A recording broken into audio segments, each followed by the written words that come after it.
শনিবার রাজগঞ্জ বিধানসভা কেন্দ্রের বিজেপি প্রার্থী দীনেশ সরকারকে পরিবর্তনের দাবিতে সরব হলেন দলীয় কর্মীদের একাংশ। এদিন দুপুরে জলপাইগুড়ির মোহিতনগরে বিজেপির রাজ্য সাধারণ সম্পাদক বাপি গোস্বামীর বাড়ির সামনে বিক্ষোভ দেখালেন রাজগঞ্জের বিক্ষুব্ধ কর্মীরা। অভিযোগ, বাপি গোস্বামীর সঙ্গে কথা বলতে গেলে স্থানীয় বিজেপি কর্মীদের সঙ্গে তাদের ধাক্কাধাক্কি, বচসা বাঁধে। তবে সেই সময় বাপি গোস্বামী বাড়িতে ছিলেন না।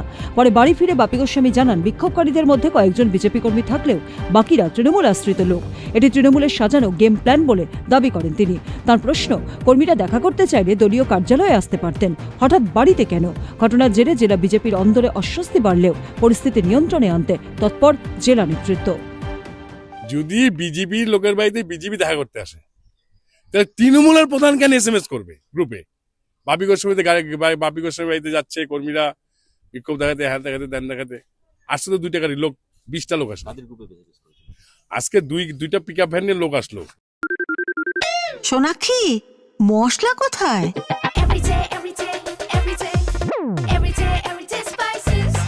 এভরিডে মশলা, দেশের স্বাদ। আমি রাস্তায় দেখলাম তো তোকে, তাদের লোক আছে 20 থেকে 22টা।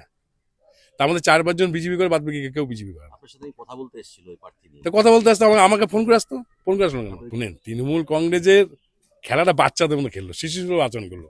খেলাটা একটু ভালো করে খেললে তাহলে গেম খেলতো। তৃণমূলের লোকেরা না, তৃণমূল খেলাটা খেললো ভালো, কিন্তু খেলতে গিয়ে বাচ্চাদের সুলভ আচরণ করে বললো, শিশু সুলভ আচরণ। আরে পদ্ম ফুলে মানুষ ভোট দিবে, এইসব নাটকবাজি আমরা জানি তো। ওইসব নাটকবাজি করে কিচ্ছু হবে না।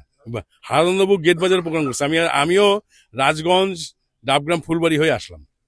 মানুষের মধ্যে সেই উদ্দীপনা। আমি অরবিন্দ অঞ্চলের পঞ্চায়েত সদস্য। আমি যেটুকু জানলাম, এখানে আমিও ছিলাম না, আমি হঠাৎই এসে দেখলাম যে এখানে ওদের নিজেদেরই বিজেপির দলেরই বিক্ষোভ, 2 দলের গোষ্ঠীদ্বন্দ্ব। সম্ভবত কি মানে এটা গোষ্ঠীদ্বন্দ্বই।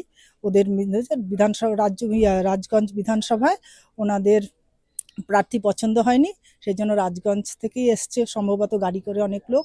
আর এদিকেও এরা ছিল যারা আর কি বাপি গোস্বামীর দলের লোক। হ্যাঁ, 2টা গোষ্ঠী তো হয়ে গেছে, তো সেই জন্য বাপি গোস্বামীর যে দলের লোক তারাও আসছে এখানে এসে, তাদের নিজেদের মধ্যেই এটা গোষ্ঠীদ্বন্দ্ব। এটা তৃণমূলের কোনো কারসাজি না। তৃণমূল কেন করবে?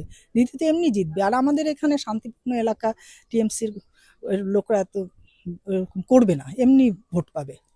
রাজগঞ্জ উত্তর মন্ডল ভাইস প্রেসিডেন্ট। কি করতে এসেছিলেন বাপি গোস্বামীর বাড়ি? আমরা এসেছিলাম কিছু দাবি দাবা নিয়ে। আমরা একটা ক্যান্ডিডেট চেয়েছিলাম, ডক্টর কর্ণদেব রায়, PhD করা। ঠিক আছে, তাকে দেয়নি। ঠিক আছে, না দিল। আমরা বলেছিলাম যে ঠিক আছে, তাহলে কাজ করেন, রাজগঞ্জ বিধানসভার মধ্যস্থান থেকে এমন এক ব্যক্তিত্বকে দেওয়া হোক যে লড়তে পারবে।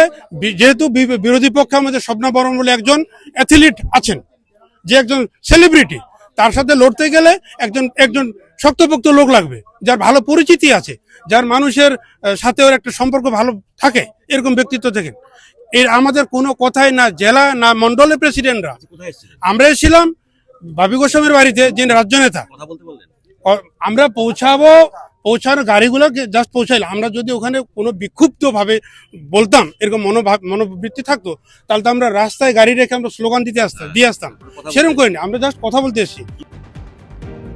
জলপাইগুড়ি থেকে অনুসুয়া চৌধুরীর রিপোর্ট, উত্তরবঙ্গ সংবাদ।